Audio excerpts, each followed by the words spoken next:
नमस्कार दोस्तों। आज की कहानी एक माँ और बेटे की बहुत सी प्यारी कहानी है। जो लोग भी अपने माँ से प्यार करते हैं इस कहानी को सुनकर ज़रूर भावुक हो जाएंगे दोस्तों। तो इस कहानी को ज़रूर सुने आप दोस्तों। एक 8 साल का बच्चा होता है और उस घर में उसकी माँ होती है और उसकी दादी होती है। बच्चा अपनी माँ से बहुत प्यार करता है दोस्तों, और माँ भी अपने बच्चे से बहुत प्यार करती है। दादी भी होती है साथ में। बच्चा बहुत ही हेल्दी होता है, बहुत ही खुश मिजाज होता है, पढ़ने में भी बहुत टैलेंट होता है, बहुत ही अच्छे होते हैं, स्कूल में बहुत ही अच्छा मार्क लाता है। बच्चे का सपना था कि मैं एक दिन बड़ा होकर मैं डॉक्टर बनूंगा और सारी गरीबी दूर कर दूंगा। बच्चे अपने माँ के और दादी के साथ एक झोपड़ी में रहता है।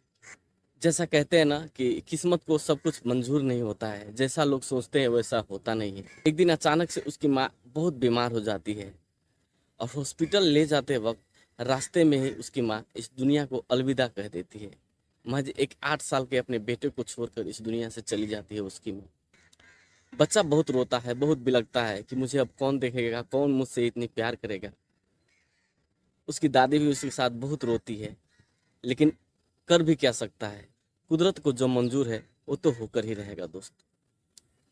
फिर बच्चा माँ के गुजर जाने के बाद बहुत ही शांत रहने लगता है, थोड़े थोड़े बीमार रहने लगता है, स्कूल जाना बंद कर देता है, अपने दोस्तों के साथ घूमने जाना बंद कर देता है, खेलना बंद कर देता है, सारा दिन घर में ही रहता है, अपनी माँ को याद करता, रोता बिलखता। लेकिन कुछ महीने गुजर जाने के बाद, समय बदलने के बाद फिर से बच्चा स्कूल जाने लगता है और स्कूल जाकर अपने दोस्तों के साथ घुल मिल जाता है, लेकिन उतना नहीं घुलता जैसा वो पहले था। पहले बहुत ही खुश मिजाज तरह से रहता था वह बच्चा, लेकिन अब बिल्कुल शांत हो चुका था। सिर्फ स्कूल जाता, स्कूल से घर आता और अपनी माँ को बहुत याद करता दोस्त। बच्चा अपनी माँ को बहुत एक दिन याद कर रहा होता है दोस्त। फिर बच्चा स्कूल से छुट्टी हो जाने के बाद अपने माँ के कब्र पे जाता है सीधा। सारे बच्चे तो खेलने लगते हैं, ये 8 साल का जो बच्चा था वो सीधा कब्रिस्तान जाता है, वहीं पर जहाँ पर उसकी माँ को दफनाया गया था। वहाँ पर जाता है, अपने छोटे छोटे हाथों से टिफिन खोलता है और माँ को बोलता है, माँ आज मैंने सारा खाना खा लिया। माँ आज मैंने पेंटिंग बनाई थी, हमारे टीचर ने मुझे बहुत ही अच्छा बोला, बोला कि तुमने बहुत ही अच्छा पेंटिंग किया है। माँ आज मेरे दोस्तों ने केक खाया, लेकिन अगर तुम जिंदा होती तो शायद तुम भी मुझे एक केक बना के देती ना माँ। ऐसे ही छोटी छोटी खुशियाँ अपने माँ के साथ कहता, ऐसे बोलता जैसे उसकी माँ उसको सुन रही है, और कभी हंसता कभी रोता अपने माँ के साथ उस कब्र पे। अब ये उस बच्चे का रोज का काम बन चुका था, क्योंकि जब तक वो स्कूल से छुट्टी होने के बाद अपने माँ से मिलने कब्र पे नहीं जाता था, उसको उसके मन को सुकून नहीं मिलता था। वो ऐसा लगता था कि कुछ आज अच्छा नहीं है, कुछ अच्छा हुआ नहीं है आज। इसलिए वो रोज स्कूल से छुट्टी होने के बाद सारे बच्चे खेलने लगते, लेकिन वो अपने माँ से मिलने चले जाते। हालांकि उसकी माँ भगवान जाने सुन रही होगी, एक बच्चे की पुकार जो होती है वो सच्चे दिल से होती है, इसलिए शायद उसकी माँ सुन रही थी। वो रोज अपने माँ से मिलने जाता, अपनी माँ को छोटी छोटी खुशियाँ बताता, बोलता, माँ आज मैंने ये किया, आज मैंने वो किया, माँ आज मैंने होमवर्क कर लिया, माँ आज टीचर से मैंने डांट खाई, ये हुआ वो हुआ, बहुत कुछ बातें करता और फिर अपने घर चला जाता। घर में उसकी दादी होती है और दादी उसको खाना बनाती है, खिलाती है, सुलाती है, लेकिन माँ का जो प्यार होता है वो कुछ अलग ही होता है दोस्तों। फिर अगले दिन वही होता है, स्कूल जाता है, स्कूल से आता है, अपने माँ की कब्र के पास अपने माँ से बात करने लगता है। उसी कब्र के पास एक झोपड़ी थी। उस झोपड़ी में एक वृद्ध महिला रहती थी, और वो वृद्ध महिला इसको रोज देखती थी और पास में जाके उसको सुनती थी, ये क्या बात करता है। फिर उस दिन महिला उसके पास जाती है और बोलती है, बेटा ये तुम क्या कर रहे हो कब्र पे आके, ये तुम किससे बातें कर रहे हो। वो बच्चा बोलता है कि ये मेरी माँ है, मेरी माँ इस दुनिया में अब नहीं है, लेकिन मेरी माँ को यहीं दफनाया गया है, तो मैं रोज़ आता हूँ, अपनी माँ से बात करता हूँ और मेरी माँ मेरी बात को सुनती है। ये सुनकर वो वृद्ध महिला जो होती है बहुत ही भावुक हो जाती है। बोलती है, हे भगवान, कितना दुख दे दिया इस बच्चे को। और इतना कहकर वो बच्चा वहाँ से चला जाता है। फिर कहानी में आता है ट्विस्ट, क्योंकि ये वृद्ध महिला जो होती है रोज इस बच्चे को देखता है।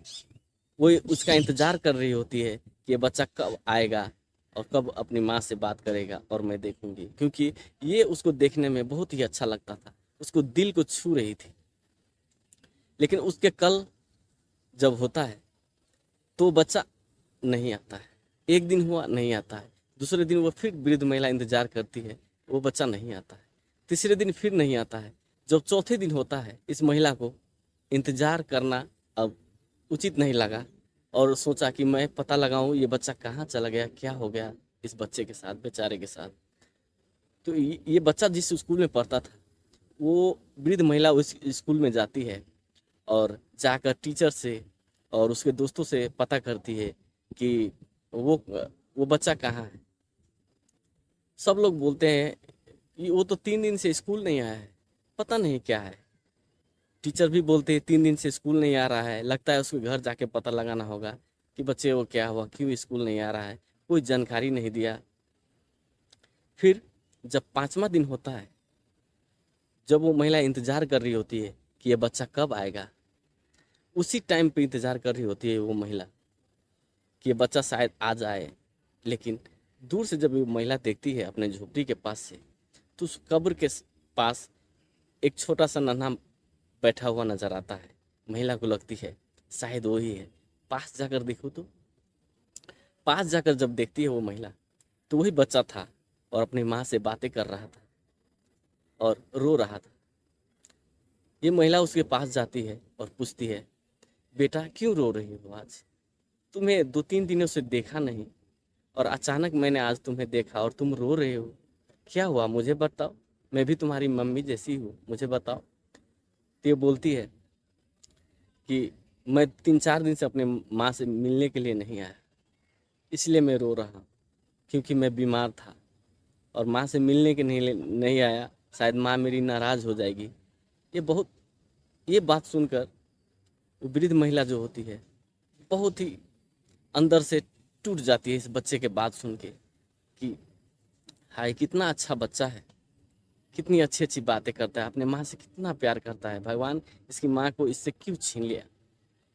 ये महिला बोलती है कि बेटा तुम मेरे बेटे बनोगे, मैं तुम्हारी माँ बनना चाहती हूँ।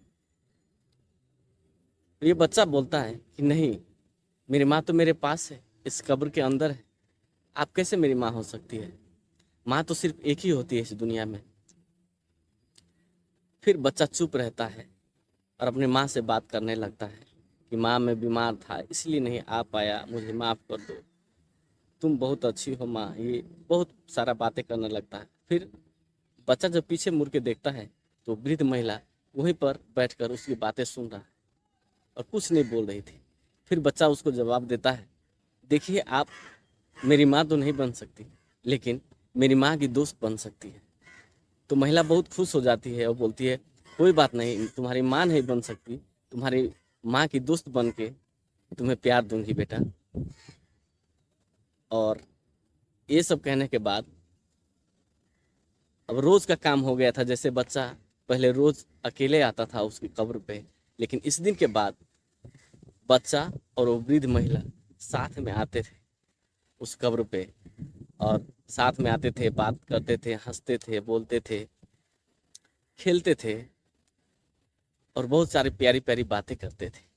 ये सब होने के बाद वो वृद्ध महिला जो है उस बच्चे को अपने उसके माँ की तरह ही प्यार करने लगती है। उसको कभी उसके लिए कभी खाना बना दिया, टिफिन में रख दिया स्कूल के लिए, कभी कपड़ा खरीद दिया, कभी घर पे बुलाया, खाना खिलाया। ऐसा करते करते ये बच्चा जो है उसकी माँ जैसे लगने लगती है और ये बच्चा धीरे धीरे उसको माँ माँ कह के पुकारने लगती है। दोस्तों ये कहानी यहीं तक थी, लेकिन अभी जाइएगा मत। मैं आपसे एक बात कहना चाहता हूँ, माँ जो होती है वो कभी मरती नहीं है। माँ बस छुप जाती है दोस्तों, वो कभी मरती नहीं है, वो अपने बच्चे के लिए हमेशा जिंदा रहती है दोस्तों। आपके माँ के साथ बिताया हुआ सबसे अच्छा पल कौन सा था? मेरे लिए मेरी माँ के साथ बिताया हुआ सबसे अच्छा पल रोज होता है। जब भी मैं अपनी माँ को देखता हूँ, जब भी मैं अपनी माँ से मिलता हूँ, वो मेरे लिए सबसे अच्छा पल होता है। रोज मेरे लिए अच्छा है मेरी माँ के साथ। आप कमेंट में बताओ, आपको ये कहानी सुनकर कैसा लगा दोस्तों। दोस्तों ऐसे कहानी सुनने के लिए मेरे चैनल को सब्सक्राइब जरूर कीजिए। नमस्ते।